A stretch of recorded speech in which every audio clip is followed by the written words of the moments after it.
Okay, if you want your e-com emails to actually generate revenue, it is essential that they land in the primary inbox and not the spam folder. But with the 2025 inbox regulations and saturation from thousands of other e-com brands, that task is becoming increasingly more difficult. Most brands don't even realize that their emails are going straight to the spam folder and that it's quietly killing their email attributed revenue. So in this video, I'm going to show you exactly how to fix your email deliverability in Klaviyo. I'll show you how the right approach and setup contributes to a compounding deliverability effect. So as you can see here, we've got this little diagram that I've drawn up here, and it essentially serves to illustrate the flywheel effect of how these four factors contribute to the success of the other three in the deliverability flywheel, and how that contributes to an overall improved deliverability of your sending domain. So I'll just run through it quickly to show you what I mean. So the more people open your emails, the more likely they are to engage with the content itself. So the more likely they are to, click on a link or share it with someone else or revisit it again, that kind of thing. And then the more that they engage with the content, the better your domain will be in the eyes of the inbox provider. This is because, you're proving to Google or Yahoo or whoever it might be that your emails have some value and that they are worth opening. And then the more that you increase your reputability, the more likely you are to land in the primary inbox. The more that you land in the primary inbox, the more people are likely to open the email in the first place. And so you can see we have that compounding effect of how each point contributes to the success of the following ones. So if your brand's emails are in spam right now, or the deliverability is not good, then we need to focus on getting you onto this flywheel so that you can start to benefit from the compounding effect of good deliverability. You can see that this box here is in a slightly different color, and that's just because landing in the primary inbox is the goal here. This is where we want to be. We want to be in the primary inbox. And this is something that we actually cannot control. We can't directly influence whether or not your email lands in the inbox. But what we can control are the factors that contribute to that. So we can control the likelihood of somebody clicking. We can control the likelihood of engagement. And we can control your domain reputability in the eyes of the inbox provider. So I'm just going to dive into these points in this video. I'm going to show you some quick wins on how you can improve each of these factors and contribute to a better deliverability for your emails. And so first off, if you use Klaviyo, you may be familiar with this dashboard here. So this number is a sort of all-encompassing score out of 100 of how good your deliverability is. And we really want to be shooting for about 80. We want to be shooting for about 80. As it says, 74 is fair. I find that the way that Klaviyo judges these metrics is slightly off. I would probably have a slightly higher standard than the way that Klaviyo expresses what is good, fair, or bad, etc. But anyway, this score is essentially contributed to by these metrics, by the open rate, click rate, bounce rate, etc. So I could go into, I could spell out what the correct KPIs would be for these metrics here, but I've actually left it in the Ultimate Email Marketing Guide, which you can get in the description. And it will be more useful for you because you will have it written out, and it's something that you can just reference time and time again as your brand comes to create these KPIs for yourselves. So I'm just going to dive into those 3 points that I was mentioning before and show you some ways in which we can improve our deliverability. So the first way that we can do that is by improving our domain reputability. So like I said before, this is the way that the inbox provider views your sending domain.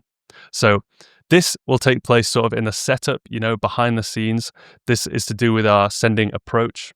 And so the way that we influence our domain reputability is in our approach, in our thinking, as well as some of the Klaviyo settings, which I'll just dive into now. First and foremost, to improve the way that, Gmail, for example, will view your sending domain is by getting the setup correct in Klaviyo. So many brands don't have a dedicated sending domain. They don't have SPF, DKIM, and DMARC records. This is absolutely crucial in the way that Google will view your emails. So a dedicated sending domain will essentially just show your emails coming from you.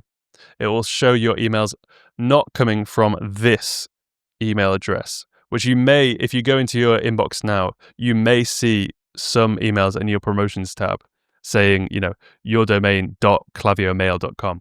And that's basically just because they don't have they don't have a dedicated sending domain. So, when Google sees this, they think, oh, this is a bit fishy. This is a bit spammy. Additionally, the SPF, DKIM, and DMARC records are also equally as essential in the way that Google views your domain. So I'll just switch over to Klaviyo quickly to show you how you can access this. I'm just using a burner account, so I'm not going to show a client example.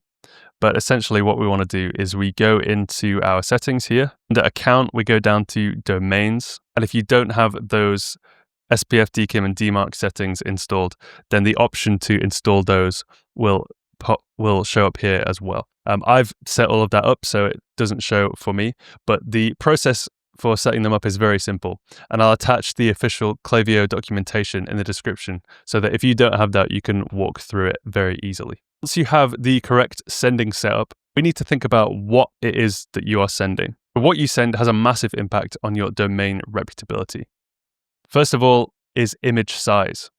So Google is likely to view your emails as very spammy if you have a lot of images that are very big. We come into a bit of an issue here because my methodology for sending attractive emails that convert is by using image-heavy emails. So it's important to remember that, this is a contributing factor. It's not the contributing factor. It is definitely possible to have emails predicated on images that land in the primary inbox. But it's important to know that we need to get everything else right.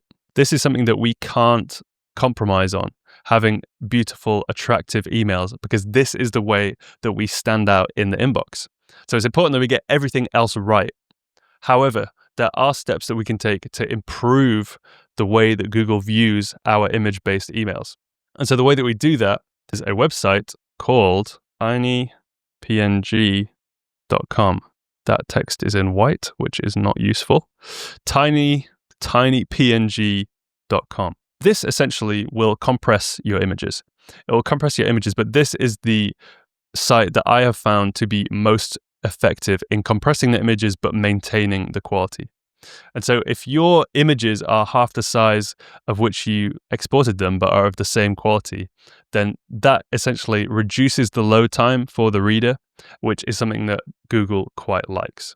Important to try to reduce the image sizes where possible, but remember that it's more important that our emails stand out in the inbox. So another way that we can contribute to a better sending domain and reputability is dispersed with these image-based emails. You can actually just send some text-based emails.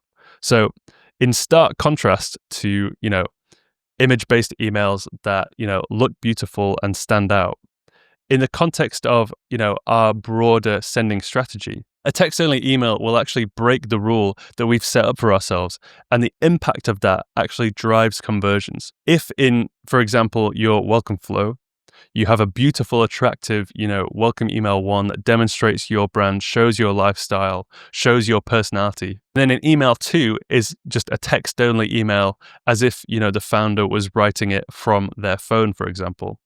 Then that, shows personality, but also, this contributes to a better sending reputation. This is basically, the flip side of what I was saying before, like where you can reduce, the links and the images, etc.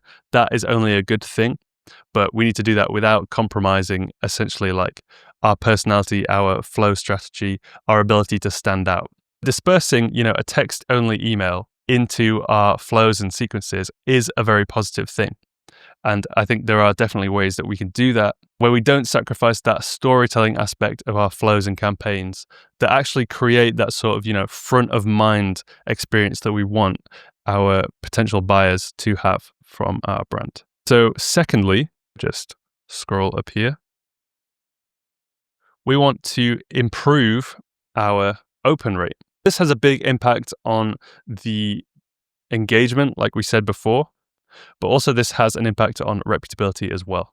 So this is something that Google measures. It's not as important as engagement, but it serves to create more engagement, which is kind of the point. The more that people open this, the more they're going to engage with it. And it's actually those metrics, the engagement metrics, that Google is measuring. So one way that we can ensure more people will open our emails by sending to people that have our brand at the front of their mind, by sending to people who have already engaged with us more recently and are more aware of our brand. Basically, one of the ways that we can increase the likelihood of somebody opening our emails is by sending to people who have recently opened our emails. And so I recommend every brand sets up a 30-day, 60-day, 90, and 120-day engaged segment of their email list. There's, of course, a trade-off here. So, the less the window of time is for somebody to have engaged with us, the fewer emails are going to be sent, the fewer people who are going to receive the emails, but the more likely they are to open it. So if we want to make sure that people are going to open our email, let's send to the 30-day engaged, people who have engaged with us in the last month. These people are much more likely to open our emails. So if you're in spam right now, this is actually a great way of getting out of that inbox, getting out of the spam inbox and starting to land in the promotions or even the main inbox tab. And so what we do if we're in spam is we say, let's only send to people who have engaged very recently. Let's only send to people who know exactly what we're about, people who have, you can go deeper than this, people who have purchased more recently, that kind of thing. And maybe, we want to offer them something nice, something that would incentivize their open even more through the subject line, which I'll dive into in a minute. Once the percentage of people who are engaging is going up when we're sending to this 30-day engaged, then we can start to send to our 60-day engaged. Send to our 60-day engaged. Then we wait for the percent open rate to go up. Once we have comfortably captured the 60-day engaged segment, then we move on to the 90-day. And the reason that we do it incrementally is because if we just went from 30 straight to 120, that is too big a jump in essentially the number of people we'd be sending to. So our open rates would sort of start to tank. It wouldn't look good if we went straight from 30 to 100. But what we want to do is slowly open the window of time of engagement so that we can work our way up to 120 or even the entire list. And when we're sending to the entire list and the entire list are opening our emails really well, that has a fantastic effect on deliverability. That has a fantastic effect for contributing to a better domain reputation because Google can see that everyone we're sending to loves our emails. So off the back of this, even when you are sending to, your full list and people are loving it, there are always going to be people who don't really care about your brand. I hate to break it to you. There are going to be people who have just forgotten about you and are unlikely to ever engage with you again. And so what we need to do is to clean our list.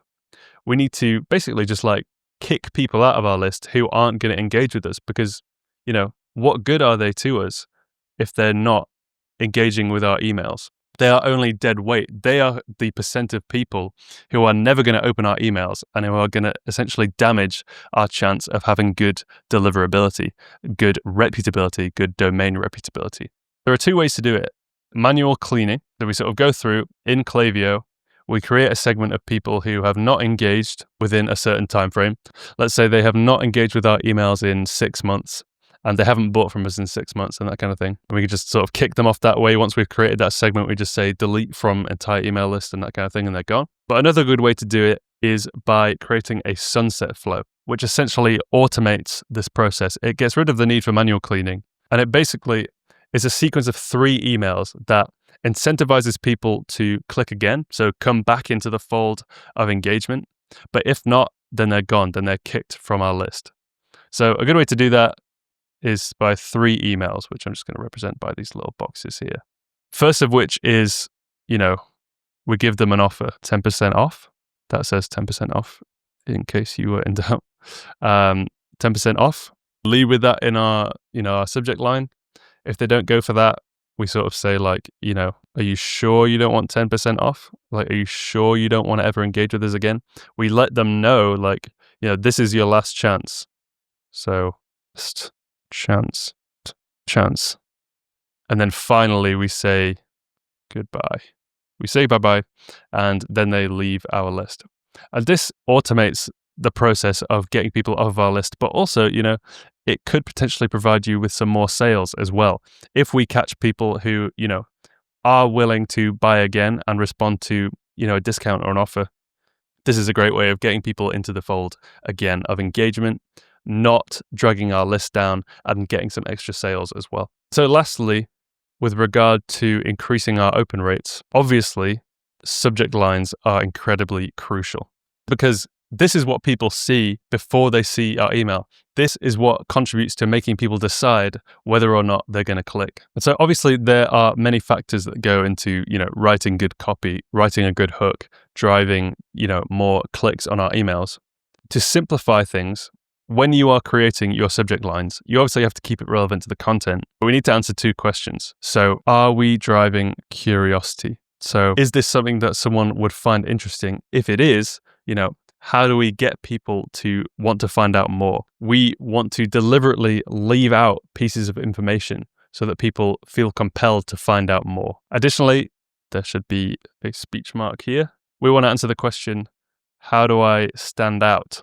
And so, like I said before, there are thousands of e-com brands essentially fighting for attention from your readers. And so we want to think of ways that we can stand out. A lot of brands tend to use emojis these days in their subject lines. I sort of advise against this. I find that, there was at one point, this was something that would make you stand out. But essentially, I think that everybody is doing this at this point, and it doesn't really make you stand out at all. So one way you could answer that question is just by sending yourself a demo email, for example, and seeing how you stack up against the other brands in your own inbox and saying, would I click on this? Is this different from everybody else? But basically, when you stand out and when you make people curious, this is what makes people want to find out more. This is what contributes to a good subject line. Okay, and so the final point is, how do we get more clicks? How do we get people to engage with the content within our email? And this essentially just boils down to make it good. Your email has to be better than the other emails in the inbox. It's all well and good having, good reputability and a good subject line or whatever, getting people to click. But if the email itself is not very good, then people aren't going to stay around. And if people don't stay around, they're not going to engage with it. And this sort of breaks down the cycle of good deliverability that I was talking about before. If the content isn't good, then everything else just collapses. So there are a few ways that we can do that. And, these are videos in themselves, but I'll just touch on them lightly here. Good design. Our designs need to be beautiful. They need to stand out, like I say, from everybody else in the inbox. They need to be optimized for engagement. So big buttons, big headers, big images. There needs to be novelty in the way that the information is presented. And they need to be optimized for mobile as well. Secondly, we need to have good copy. What we say impacts greatly on how much people are going to engage. It needs to be short, it needs to be punchy. People aren't really going to read your email, if we're being honest. People are going to scan and skim your email. And maybe they'll read it if you hook them in properly with content that is above the fold, that actually drives curiosity, like I was saying before. The point about making good quality is innately tied to this equation. So you'll hear me harp on about this a lot, this equation, in terms of how do we generate sales, how do we get more conversions in our emails? But this also is directly linked to deliverability too. This is directly linked to, what does good quality mean? And essentially it's education, it's value. Would somebody pay to be reading this? That is the lens by which we have to be viewing our content. Are we giving your readers something that enriches their life, something that saves them time, saves them money, saves them, this inconvenience that is innately tied to your niche? This is the means by which we judge, what is a quality email. And so when we have all of these 3 points on lock, reputability, open rate, engagement rate, when we have this, really working for us, we can come back up here and say, these 3 are working really well. The chance that we're going to land in this primary inbox just dramatically increased. So hopefully you've been able to take a lot away from that in terms of, the approach to deliverability, as well as a few quick wins that you can set up with relative ease. I would just emphasize the need for good quality. Once you've got your technical setup sorted, if you just shoot for something that is genuinely good, you are going to receive that, that flywheel effect of deliverability.